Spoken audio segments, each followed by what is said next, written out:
ഒരുപാട് നാളായിട്ട് വിചാരിക്കുകയാണ് പൊന്മുടി കാണണമെന്ന്. പക്ഷേ ഇതുവരെ പറ്റിയിട്ടില്ല. എന്നാൽ മൺസൂൺ സീസണിൽ തന്നെ പൊന്മുടി കണ്ടേക്കാമെന്ന് വിചാരിച്ചിട്ട് ഇറങ്ങിയതാണ്. അതുകൊണ്ട് തന്നെ ഞങ്ങൾ കുറച്ച് രാവിലെ ഇറങ്ങി. കാരണം 10 മണി കഴിഞ്ഞാൽ മഞ്ഞുണ്ടാവോ ഇല്ലയോ എന്ന് ഞങ്ങൾക്കൊരു സംശയം ഉണ്ടായിരുന്നു. ഞങ്ങൾ അങ്ങോട്ട് പോയപ്പോൾ നല്ല ക്ലൈമറ്റ് ആയിരുന്നു. മഴയൊന്നും ഇല്ലായിരുന്നു. ഞങ്ങൾ 2 സൈഡിലെയും കാഴ്ചകളൊക്കെ കണ്ട് ആസ്വദിച്ചാണ് പോയത്. ഞങ്ങള് കുറച്ച് മുന്നോട്ട് പോയപ്പളേക്കും അവിടെ ഫുള്ളും മഞ്ഞ് വരാൻ തുടങ്ങി. ഒരു മൂന്നാറിലൊക്കെ പോയ പോലെയാണ് അവിടെ കാണുമ്പഴേക്കും നമുക്ക് തോന്നുന്നത്. ഞങ്ങള് പൊന്മുടിയിൽ എത്തിയപ്പളേക്കും അവിടെ മഴയായിരുന്നു. ഞങ്ങക്ക് ഇറങ്ങാനൊന്നും പറ്റുന്നില്ലായിരുന്നു. ഞങ്ങള് പിന്നെ കുടയൊക്കെ നിവർത്തി ഇറങ്ങി. കാരണം നല്ല വിശപ്പുണ്ടായിരുന്നു. ഞങ്ങൾ എന്നിട്ട് അവിടുത്തെ കടയിൽ പോയി ചോദിച്ചപ്പോഴത്തേനും അവിടെ ഫുഡൊന്നും ആയിട്ടുണ്ടായിരുന്നില്ല.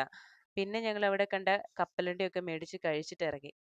അവിടെ കടയിലെ എംപ്ലോയീസ് ഒക്കെ അവിടെ വരുന്ന ഫസ്റ്റ് കെഎസ്ആർടിസി ബസ്സിലായിരുന്നു വരുന്നത്. ഞങ്ങൾ അവിടെ ചെന്നപ്പോഴേക്കും ആ ബസ് വന്നതേ ഉണ്ടായിരുന്നുള്ളൂ. അതുകൊണ്ടാണ് ഫുഡൊന്നും അവിടെ റെഡി അല്ലാതിരുന്നത്. പിന്നെ ഞങ്ങൾ അവിടെ നടന്ന് കുറച്ച് സ്ഥലമൊക്കെ കണ്ട് മോളിലോട്ട് കേറണമെന്ന് ഞങ്ങൾക്ക് ഉണ്ടായിരുന്നു. പക്ഷെ മഴ ആയതുകൊണ്ട് അവിടെ തെന്നലുള്ളത് കൊണ്ട് ഒരു പേടി. അതുകൊണ്ട് ഞങ്ങൾ അവിടെ നിന്ന് കണ്ടതേ ഉള്ളൂ. അത് കഴിഞ്ഞ് ഞങ്ങൾ അവിടുന്ന് തിരിച്ചു പോന്നു. പോന്നു കഴിഞ്ഞിട്ട് ഒരു സ്ഥലം കണ്ടപ്പം ഞങ്ങൾ ഫുഡ് കഴിക്കാൻ വേണ്ടി ഇറങ്ങിയതാണ്.